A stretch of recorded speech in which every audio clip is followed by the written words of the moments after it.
Hər gün bir xəstəlik çıxır və hər gün də bir dərman çıxır. Qabaq belə bir şey yox idi. Başımız ağrıyadı, Citraman içərdik. Qarnımız ağrıyadı, Ftalazol içərdik, ya tetraçiklin içərdik. Qızdırmamız olardı, paracetamol içərdik. Nə bilim, soyuq dəyməmiz olardı, uzaqbaşı ampicillin içərdik. Əgər siz də bu tipli cümlələr işlədirsinizsə və yaxud da kənardan, evdəkilərdən bu tipli kəlmələr eşitmişsinizsə və ona bir cavab tapa bilməmişsinizsə, gəl buna bir aydınlıq gətirək.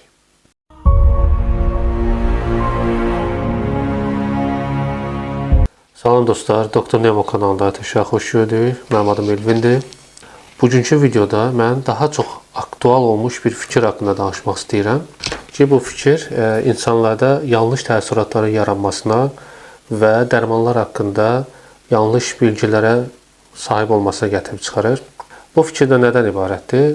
Daha çox özündə emosional əlamətlər saxlasa da, çox da məntiqi əsası olmasa da, insanlar arasında yayılmış bir qədər konspiroloji fikir də demək olar buna. Bu fikir nədən ibarətdir? Günü-günə xəstəliklər artır, xüsusi dərman şirkətləri var. Bu şirkətlər bilərəkdən bu xəstəlikləri yaradır. Dərmanlar istehsal edirlər ki, insanları xəstələndirsinlər və həmin dərman vasitələri ilə çoxlu pul qazansınlar. Bu fikrin nə qədər doğru və yanlış olduğunu bilmək üçün biz gərək farmakologiya haqqında məlumatımız olsun, dərmanların istehsalı haqqında məlumatımız olsun. Yəni, bir dərman necə olur ki, o dərmana çevrilir? Yəni, xüsusi bir maddə mi var ki, bu dərmandır, bunu biz orqanizmə tətbiq etməliyik deyirlər. Yoxsa həqiqətən də hər hansı bir kimyəvi maddənin, bu kimyəvi deyəndə təkcə zəhər kimi nəzərdə tutulmasın. Çünki hər dəfə kimyəvi maddə deyəndə insanlar sanki zavodlarda istehsal olunan toksik maddələr təsəvvür edirlər, radioaktiv maddələr təsəvvür edirlər. Bu belə deyil. Kimyəvi birləşmələr dedikdə burada üzvü birləşmələr, qeyri-üzvü birləşmələr, yəni hamısı aiddir. Orqanik və qeyri-orqanik maddələrin hamısı bura daxil edirik. Həmin bu kimyəvi maddə necə olur ki, dərman maddəsinə çevrilir? Çox uzun, çox maddi vəsait tələb edən bir prosesdir bu. Bura qədər bunu bilməyimiz üçün gəlin əvvəl farmakologiya haqqında sizə məlumat verim. Qədim zamanlarda dərmanşünaslıq deyə bir sahə var idi. Dərmanşünaslıq elə bir sahə idi ki, bununla təbii ki, o zamanlar elm mərkəzləri olmadığına görə, yəni mən daha qədimlərdən danışıram ki, orta əsrlərdə Avropada yaranan ilk universitet, onun üzərindən kilsələrin dəstəyi ilə yaranan universitetlər, İslam yayılan coğrafiyada müəyyən mədrəsələrin olması, bunlar ayrı bir mövzudur. Ora qədər getmirəm, lap əvvəldən gəlirəm. Biz hər zaman tarixən insan yaralanıb, əzilib, xəstələnib, hər bir canlıda olduğu kimi insanın da özünün yaşamaq instinkti deyə bir şey var. Hər kəs yaşamaq istəyir, hər kəs ölməkdən qaçır. Və insanda elə bir, hər bir canlı orqanizmin olduğu kimi insanın özündə də elə bir sistem var ki, ölümdən qaçsın, maksimal dərəcədə özünü qorusun, yaşasın. Amma təbii ki, bəzən vəhşi heyvanlar deyil də, məhz gizli olan, gözümüzlə görə bilmədiyimiz, toxunaraq hiss edə bilmədiyimiz varlıqlar və yaxud da kimyəvi birləşmələr də ola bilər, insanların ölümünə səbəb olurdu. Bütün bunlar da insanların yaşamaq instinkti olduğuna görə sağ qalmaq üçün də müəyyən bir proseslər həyata keçirdilər. Bitkilərin qarışığından mı deyim, heyvanlarda olan, onların müəyyən yağlarından, müəyyən heyvan hissələrindən mi deyək, hər hansı burada təbii ki, heyvanların özünün sintez elədiyi maddələr də ola bilərdi. Tüpürcək mayesi falan və digərləri bunların vasitəsilə təsadüfən bəziləri bilərəkdən tətbiq olunaraq sağalması üçün istifadə olunan ilkin dərman vasitələri istehsal edildilər. Və zamanla bu insanlar arasında cəmiyyət böyüdükcə, insanlar dünyaya daha da çox yayıldıqca bu sahə də öz aktuallığını qəti itirmədi. Təbii ki, daha da inkişaf etməyə başladı və daha da çox bitkilər haqqında öyrənilməyə başladı, daha çox heyvani vasitələrin insan sağlamlığına necə təsir etdiyi ilə bağlı məlumatlar toplanmağa başladı. Təbii ki, burada şamanlar bir zamanlar bundan istifadə edirdilər. İnsanların sağalmasına üçün tədbirlər görürdülər. Müəyyən illərdən sonra təbii ki, dərmanşünaslıqla məşğul olan insanlar loğman həkimlər, ara həkimləri, yəni belə deyək, əl kimyaçılar, cadugarlar hətta bununla məşğul olmağa başladılar ki, insanların sağalması üçün vasitələr yaradırlar və bəzən onları dini məqsədlər üçün və yaxud da cadu vasitəsi kimi istifadə edirdilər. Ki, sağlamlıq da çox emosional bir mövzu olduğuna görə ölümə doğru gedən bir şəxsə nə desən inanacaq. Nə göstərsən, əgər onun ağrılarını acıca da olsa sakitləşdirə bilirsənsə, o zaman həmin maddəni və yaxud da həmin prosesi həyata keçirən şəxsi ilahiləşdirməyə gətirib çıxara bilirik. Təbii ki, müasir dövrdə bu belə deyil, tamam fərqlidir. İndi bu keçmiş zamanlarda istifadə olunan maddələr doğrudan mı hər zaman təsirli idi? Xeyr. Əlimizdə yazılı mənbələr demək olar ki, çox azdır. Bu haqda ətraflı dəqiqliyi ilə aparılan tədqiqatları görə bilmirik. Ona görə də ölən insanlar da var idi. Bilmək olmaz, bu bitkiləri bəzən bilərək, bilməyərək tətbiq etdiklərinə görə, heyvani zəhərlərdən istifadə etdiklərinə görə, heyvani sintez məhsullarından belə deyək də, yəni onların özünün belə deyək, sintez etdiyi maddələri istifadə edərkən həmin xəstələrin həm sağaldığı da olursa, ölənləri də çox idi. Çünki toksiki təsir haqqında insanların məlumatı yox idi. Zəhərlənib dünyasını dəyişirdilər. Bu kimi hallar da baş verirdi. Və bu müəyyən zaman keçdikcə artıq elm inkişaf etməyə başladı. Universitetlər, belə deyək, mədrəsələr, təhsil ocaqları və ya universitetlər, məktəblər yaranandan sonra da elmdə baş verən inqilablardan sonra da dərman sahəsi də tibblə paralel olaraq və kimya ilə paralel olaraq inkişaf etməyə başladı. Və belə deyək, tam tarixi sizə deyə bilməyəcəm. Farmakologiya deyə bir elm sahəsi yaradıldı. Bu həm kimyadan, həm də tibbdən ayrılmış, bir sintez olunmuş bir elm sahəsidir. Yəni farmakologiya qısaca desəm dərmanlar haqqında elmdir. Çox bəsit səslənə bilər. Dərmanlar haqqında elmdir. Yəni o qədər sadə deyil. Çünki dərmanlar necə təsir edir, necə kəşf olunur, necə satışa çıxarılır, necə tədqiqat aparılır. Bu kimi proseslər çox mürəkkəbdir və çox uzun bir müddət alır. Təbii ki, farmakologiya adı qədər, yəni sadə deyil. Olduqca mürəkkəb, olduqca vacib bir sahədir.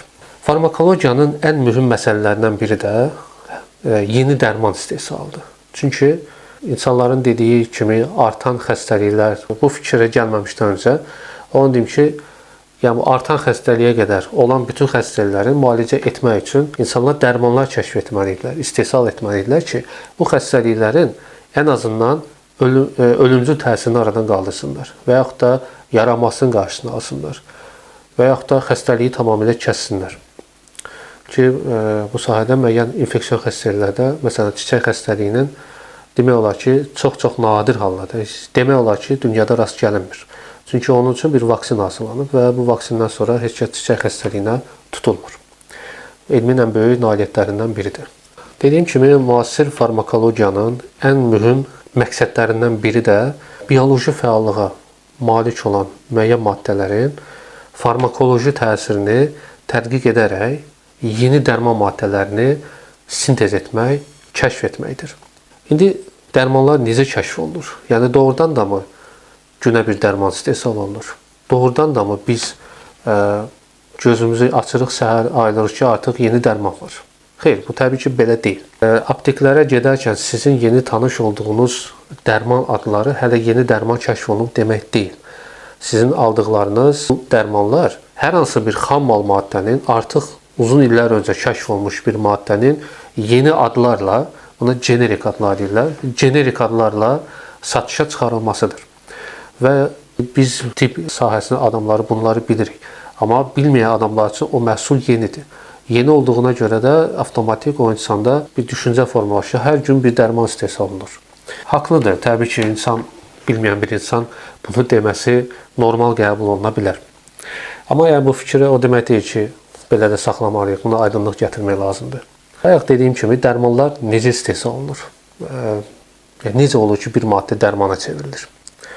Dərmanların kəşfi, istehsal olunması müxtəlif formalardadır. Məsələn, dərmanların kəşf olunması üçün empirik deyilən bir yol var. Empirik yolda da təsadüfi tapılan dərmanlar var və screening vasitəsilə, yəni müəyyən maddələr ələnərək artıq onun dərman təsirindən, belə deyək, farmakoloji təsirindən istifadə olunaraq onu tibb praktikasında istifadə edirlər. Təsadüfi yolla necə olur? Məsələn, deyək ki, sulfanilamid preparatları deyək bir antibakterial maddələr, birləşmələr var. Bu antibakterial birləşmələr, məsələn, bizim tanıdığımız streptoksit, bəlkə də çoxumuzun evində var streptoksit. Keçmişdə daha çox onu əzərək boğaza tökürdülər, əzərək yaralara tökürdülər. Niyə? Çünki antibakterial maddədir. Mikrobları öldürmək üçün istifadə olunurdu. Sulfanilamid preparatların üzərində aparılan tədqiqatlardan sonra məlum oldu ki, əslində bu dərmanlar həmçinin yüksəlmiş qan şəkərini aşağı salır. Bu təsadüfən kəşf olunub. Bu şəkildə məlum oldu ki, sulfanilamid preparatlarının ikincili bir təsiri kimi şəkərə salmaq əlaməti var və aparılan tədqiqatlardan yeni birləşmələr alındı. Bu da təbii ki, uzun müddət aldı. Bu birləşmələrdə artıq şəkərli diabetdə istifadə olunan dərman maddələrinə çevrildilər. Daha sonra məqsədli sintez yolu ilə əldə olunan preparatlar var. Bu necə olur? Aparılan biokimyəvi tədqiqatlar zamanı məlum olur ki, insan orqanizmindən misal üçün melatonin deyilən bir hormon var. Bu hormon yuxunun yaranmasında iştirak edir. Uşaqlarda erkən cinsi yetişkənliyin qarşısını alan maddədir. Melatoninin beyində yerləşən epifiz vəzisində sintez olunur. Serotonindən sintez olunur. Melatonini almaq üçün, yəni bu artıq hazır maddədir. Biz bilirik ki, melatonin nəyə təsir edir və bunu öyrənmişik. Və buna görə də melatoninin sintez üsulu ilə necə əldə edə bilərik, laboratoriyada necə əldə edə bilərik, bu kimi tədqiqatlar aparıldı və melatonini biokimyaçılar, farmakoloqlar laborator şəraitdə istehsal etməyə başladılar. Həmçinin böbrəküstü vəzdə yaranan adrenalin çox məşhur bir maddədir. Hər kəs bəlkə də bilir. İnsanda adrenalin artanda, daha doğrusu insan qorxanda, davalı bir situasiya düşəndə dərhal adrenalin sintez olunur və o ya döyüşməyə, ya da qaçmağa bir növ fokuslanır, ya döyüş, ya qaç deyə bir proses yaranır insan beyində adrenalin tərəfindən. Bu arada adrenalin MDB ölkələrinin tibb ədəbiyyatlarında, Azərbaycanda daxil, Rusiyada daxil istifadə olunsa da, Avropa və Amerika ədəbiyyatlarında daha çox epinefrin kimi istifadə olunur. Yəni bu iki maddə eyni maddədir. Bunun özü məqsədli formada sintez olunur. Biz artıq bilirik ki, adrenalin nədir, necə təsir edir və onu məqsədli şəkildə əvvəlcə orqanizmdən necə aldığımızı, hansı birləşmə olduğunu öyrənirik və sonra onu laborator şəraitdə sintez etməyə başlayırıq. Və ya hər hansı bir maddənin orqanizmə qəbulundan sonra məlum olur ki, o orada parçalanaraq aktiv bir formaya çevrilir ki, o da dərman kimi təsir edir. Müxtəlif biokimyəvi və fizioloji proseslərdə iştirak etdiyinə görə artıq onu dərman kimi qəbul etməyə başladılar və qəbul olunan ilkin maddənin pro versiyası, yəni pro dərman olduğunu təbii ki, bu qəbul sadə formada olmur. Bu müxtəlif klinik farmakoloqların, hətta biokimyaçıların birgə səyi nəticəsində qərar verilir və tədqiqatdan sonra məlum olur ki, bu həmin maddənin pro versiyası, yəni aktivləşməmiş formasıdır və orqanizmə düşəndən sonra aktivləşir. Bunlar klinikada baş verən sınaqların nəticəsində əldə olunur. Başqa metod da ola bilər ki, dərman xammalı ola biləcək bitkilər, müəyyən heyvan məhsulları, göbələklər, onlardan istifadə olunmaqla və yaxud da qədim üsullardan, ilkin məlumatlardan istifadə etməklə onların üzərində tədqiqat aparılır və məlum olur ki, orada hər hansı bir maddə, hər hansı bir prosesin həyata keçirilməsində iştirak edir. Məsələn, bitkilərdən əldə olunan alkaloidlər bu kateqoriyaya aid oluna bilər. Çox sayda alkaloidlər kəşf olunmuşdur ki, və bu alkaloidlər ürək ritminin fəaliyyətinə təsiri var, sinir sisteminin fəaliyyətinə təsiri var, həm tormozlayıcı, aktivləşdirici, məsələn, neyroleptiklər var, eyni zamanda yuxu gətirici maddələr var. Yəni, bunlar daha çox bu şəkildə tədqiqat aparılmaqla əldə olunmuşdur. Sonra başqa ola bilər mikroorqanizmlərin və göbələklərin həyat fəaliyyəti nəticəsində yaranan maddələrin insan orqanizminə təsiri ilə öyrənə bilirlər. Bunlar da, yəni bilirsiniz, tam olaraq biz göbələyi götürək, onu, həmin maddəni oradan axtaraq, tapaq, bu şəkildə olmur. Məlumdur ki, hər hansı bir göbələk, yeyən bir canlı deyək, heyvan mı deyək, və yaxud da insan mı deyək, onu yedikdən sonra müəyyən kliniki simptomlar yaranır və yaxud da ölüm baş verir. Bunun nəyə baş verdiyini bilinməsi üçün həmin göbələk üzərində tədqiqat aparılır. Məlum olur ki, orada hər hansı bir X maddəsi bu insanın ölümünə səbəb olub. həmin X maddəsi üzərində tədqiqat aparılır və onun hansı dozada zəhərli olması, hansı dozada dərman ola biləcəyi üzərində tədqiqat aparılır. Bu şəkildə uzun aparılan tədqiqatlardan sonra məsələn göbələklərdən hər hansı bir dərmanı əldə etmiş ola bilirik. Digər üsul isə ən müasir üsullardan hesab olunur. Biotexnoloji üsuldur və yaxud da gen mühəndisliyi tədqiqatından istifadə etməklə dərman əldə olunmasıdır. Bu daha müasir üsuldur və bu üsul inkişaf etməyə başladığı andan bu günə qədər bu sahədə daha çox dərmanlar kəşf olunmağa başladı. Biotexnologiya inkişafından sonra hüceyrə və gen üzərində aparılan tədqiqatlar zamanı daha çox kanser hüceyrələrini məhv etmək üçün, yəni xərçəng xəstəliyinə qarşı dərman maddələri tədqiqata aparıldı və xərçəng xəstəliyinə qarşı bir çox dərmanlar kəşf olundu. Onu da bildirim ki, sadaladığım bu proseslər qısa bir müddətə baş vermir. Yəni bu dərmanların kəşfi, onun rahatlıqla klinikada tətbiq olunması asan bir proses deyil, uzun müddət alır. Hətta bir çox proseslər yarıda kəsilir. Artıq effekti olmadığı görülür, daha çox toksik maddə olduğu görülür deyə onlar heç klinik sınaqlardan keçə də bilmir və yarıda proses saxlanılır, tədqiqat saxlanılır. Müasir dövrümüzdə tibb sahəsində istifadə olunan dərmanlar təxminən 200 minə qədərdir. Bu 200 min dərmanlar həm monoformada, yəni tək bir maddə formada, həm də kombinasiya formada təxminən 200 min olduğu düşünülür. Yəni müasir dövrümüzdə çoxlu tədqiqatların aparıldığını və bunun intensiv həyata keçirildiyini nəzərə alsaq, bu 200 min daha da yüksək rəqəmlərə qalxa bilər. Amma yenə deyirəm, bu 200 min və yaxud da daha çox, bu 1 milyon belə olsa, bu o demək deyil ki, bunların hamısı klinikada tətbiq olunur. Bunların hal-hazırda müəyyən bir hissəsi ümumiyyətlə satışdan çıxarılıb, sonrakı tədqiqatlardan məlum olub ki, onların yan təsirləri vardır ki, bu digər fəsadlara gətirib çıxarır və həmin preparatları siyahıdan çıxarıblar. Bayaq dediyim kimi, bizlərin aptekdə gördüyümüz fərqli qabda, fərqli adda, amma eyni olan dərmanlar ki var, bunlar adlandırılmasına görə dəyişir. Hər hansı bir dərman kəşf olunandan sonra, sınaqlardan keçdikdən sonra ona orijinal bir ad qoyulur. Bu orijinal ad, bu dərmanın istehsalını maliyyələşdirən, onun patentliyini əldə edən şirkət tərəfindən və yaxud da fiziki şəxs ola bilər, onun tərəfindən qoyulur. Hər hansı bir tədqiqat təşkilatları əgər bir dərmanın sintezində maliyyələşdiriblərsə, patentləşdiriblərsə, onlar ona xüsusi bir ad qoyurlar ki, bu onun orijinal adıdır. Yəni burada orijinal mənası saxtanın əksi deyil bu arada, onu dediyim. Saxtalıq tamam ayrı bir şeydir. Dərmanın saxtası ayrı bir mövzudur. Artıq o dərman deyil. Orijinal ad onun dediyim kimi qoyulan, belə deyək, doğma adıdır.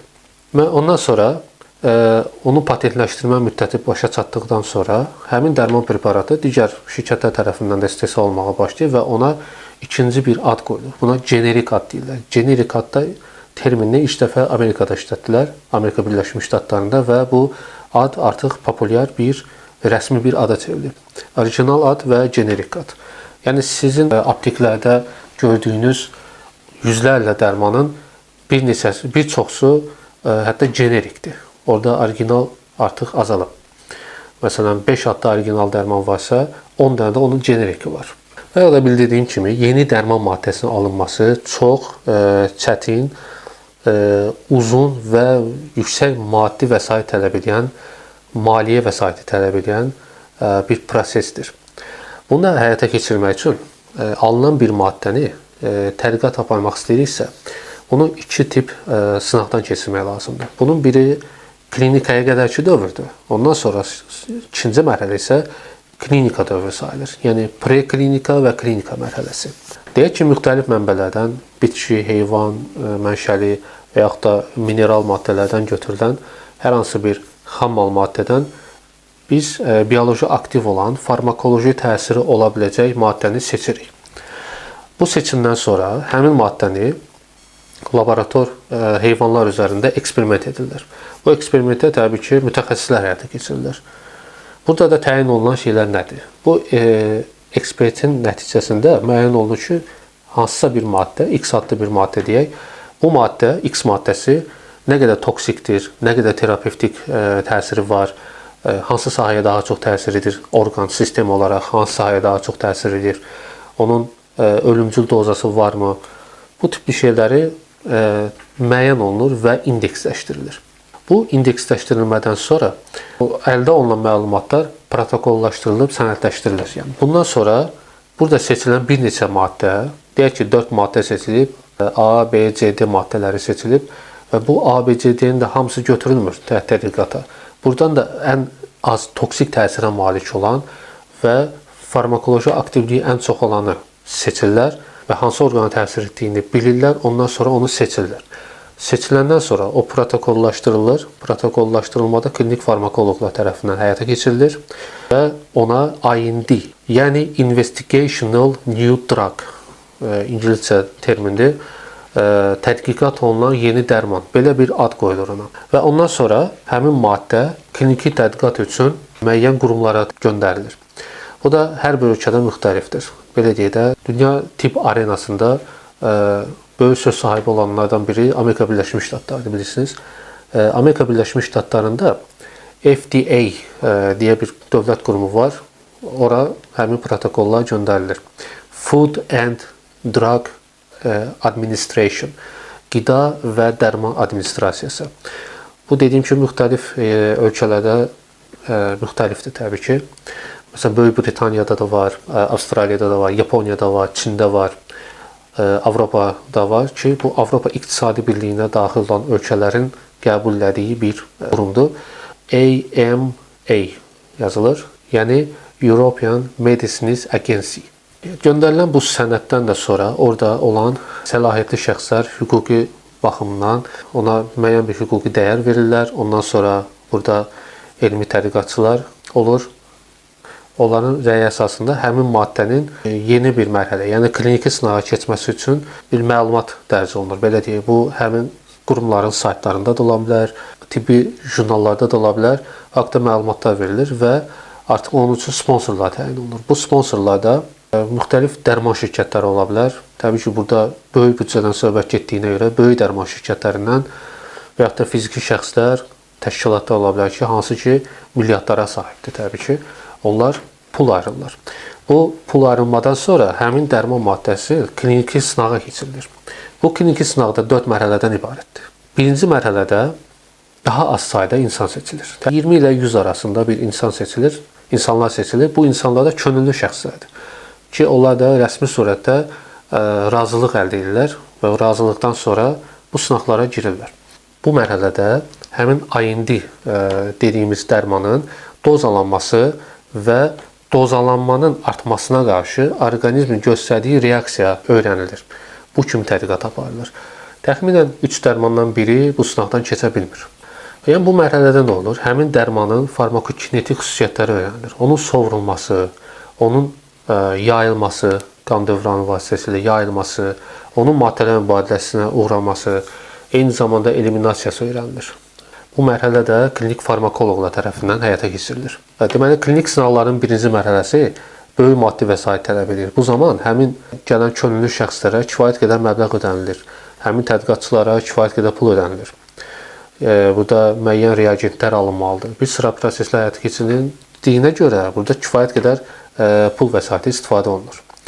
Demək, birinci mərhələdən keçmiş həmin preparat, IND, keçir ikinci mərhələyə. İkinci mərhələdə nədən ibarətdir? İkinci mərhələdə həmin maddənin daha çox hansı orqana təsir etdiyi müəyyən olunub deyə, burada həmin dərmanın təsir etdiyi sahənin xəstələri belə deyə təyin olunur. Bu da təqribən 150-300 nəfər arasında xəstə şəxslər arasında tədqiqat aparılır. Bu zaman dərmanın arzu olunan optimal dozası öyrənilməli olur və dozalanma diapazonu öyrənilir.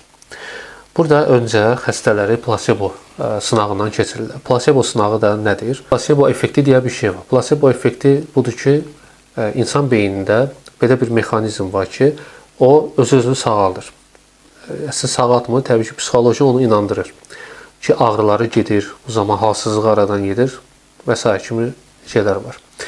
Plasebo sınaqda necə həyata keçirilir? Bu zaman iki qrup, bu seçilən şəxslərdən iki qrupa ayrılır. Onun bir qrupuna dərman maddəsini özü verilir və onun üzərində keçən nəticələri müşahidə edirlər. Digər qrupa isə boş olan, yəni belə deyək, həmin dərman maddəsi olmayan hər hansı bir həb verilir. Məsəl üçün, sıxılmış şəkər ola bilər ki, onu tabletka formasına çevirirlər və ona həmin dərman kimi verirlər. Bu zaman müşahidə aparırlar. Öncə onu bildirim ki, bu dərmanı da paylamağı double blind üsuluna həyata keçirilir. Yəni, xəstəyə dərmanı verən şəxslər özləri onun həqiqi dərman və yaxud da boş bir şey olduğunu bilmirlər. Ona görə ikili kör metodu dillərdə double blind üsulundan istifadə olunur. Bu şəkildə nəticələr əldə olunur və bu nəticələrdən sonra bəlli olur ki, bu dərman preparatı həqiqətən də xəstəyə bu təsir edir, yoxsa onun psixoloji təsiri ilə baş verir bu. Bu mərhələdə xüsusi ixtisaslaşdırılmış tibb məntəqələrində həyata keçirilir. Ondan sonra üçüncü mərhələ var. Üçüncü mərhələdə nədir? Üçüncü mərhələ daha geniş insanlar arasında həyata keçirilir. Bir neçə min insan arasında həyata keçirilir və hətta bu mərhələ bir qədər uzun çəkir. Hardasa 2-3 il çəkə bilir. Hətta bu lokal olaraq deyil, müxtəlif tibb məntəqələrində, hətta müxtəlif ölkələrdə bu sınaq həyata keçirilə bilər. Bu zaman nə aşkar olunur? Bu zaman dərmanın effektivliyi, yan təsirləri haqqında da məlumat əldə olunur.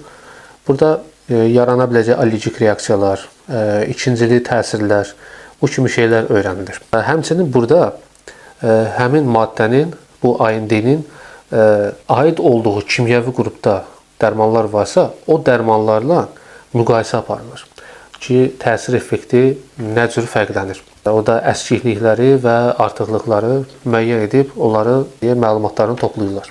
Əgər həmin maddə, AND maddəsi 3-cü mərhələdən keçirsə, yəni əldə olunan nəticələr arzulanan olursa, bu haqda, bu dərmanın, bu maddənin, AND-nin bütün məlumatları toplanır, sənədləşdirilir. Bu sənədləşdirmə də, yəni bütün bu klinik aprobasiyaları ABŞ normalarına uyğun olaraq ortaq texniki sənəd formatına salınır və ondan sonra həmin sənəd hər ölkənin özündə qəbul olunmuş qurumlara verilir. Bu Amerikada FDA, Avropada EMA, Böyük Britaniyada, Yaponiyada dediyimiz kimi fərqli yerlərdir.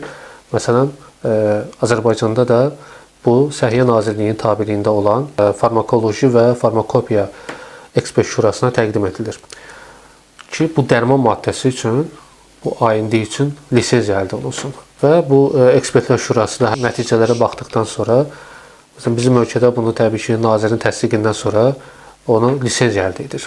Lisenziya aldıqdan sonra da həmin dərman maddələri artıq klinik sınaqların 4-cü mərhələsinə keçə bilir.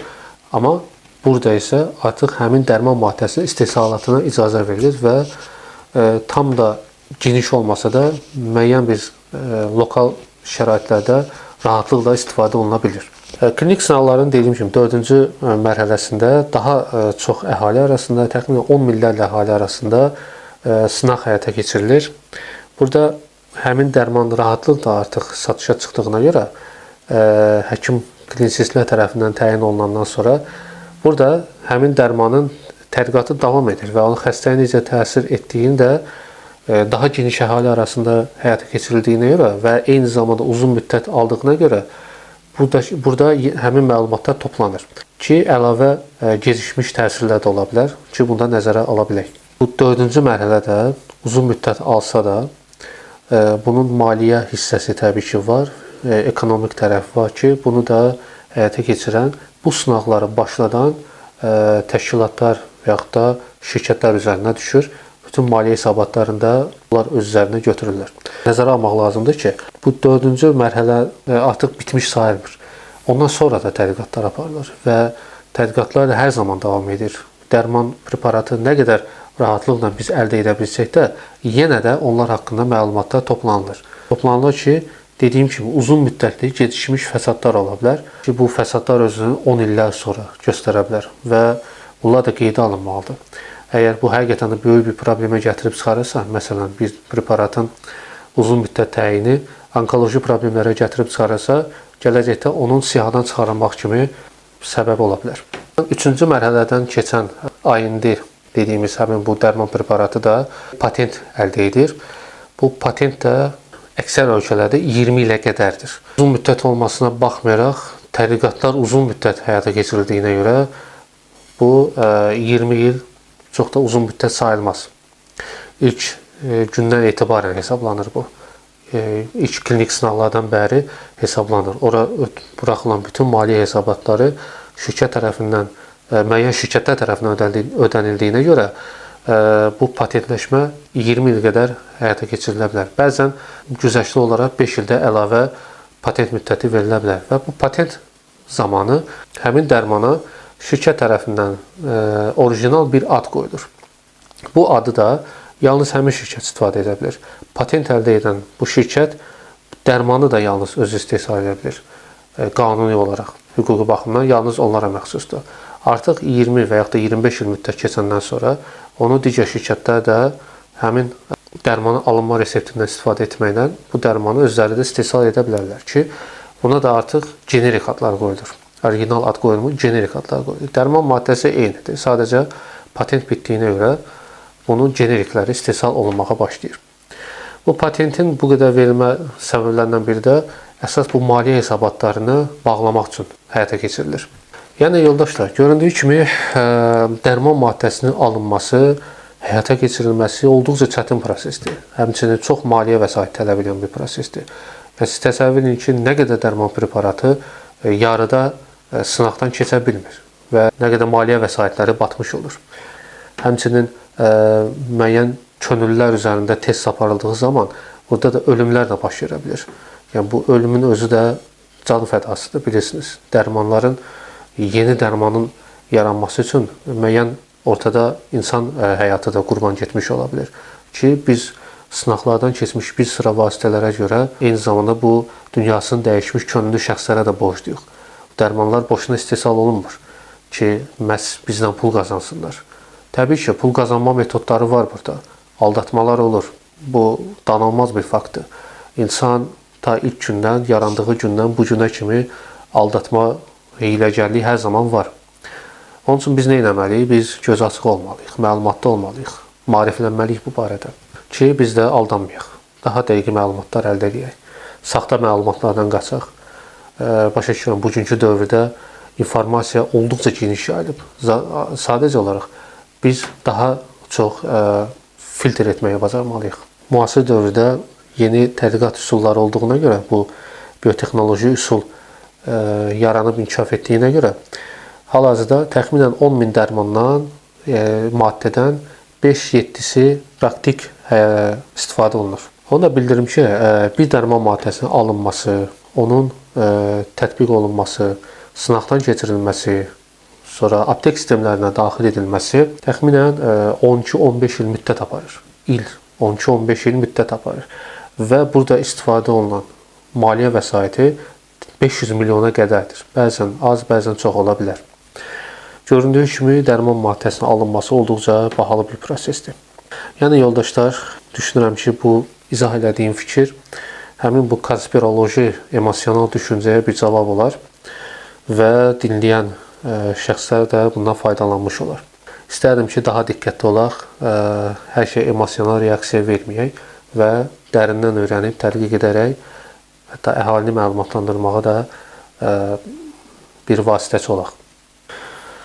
Bugünkü videomuzda bu qədər.